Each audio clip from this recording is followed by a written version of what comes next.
நினைப்பதெல்லாம் நடந்து விட்டால் தெய்வம் ஏதுமில்லை.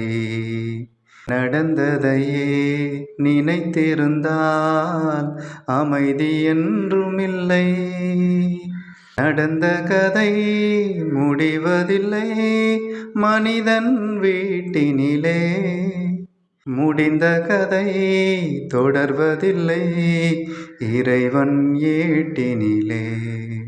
எங்கே வாழ்க்கை தொடங்கும், அது எங்கே எவ்விடம் முடியும்? இதுதான் பாதை, இதுதான் பயணம் என்பது யாருக்கும் தெரியாது. பாதையெல்லாம் மாறிவிடும், பயணம் முடிந்துவிடும். மாறுவதை புரிந்து கொண்டால் மயக்கம் தெளிந்துவிடும்.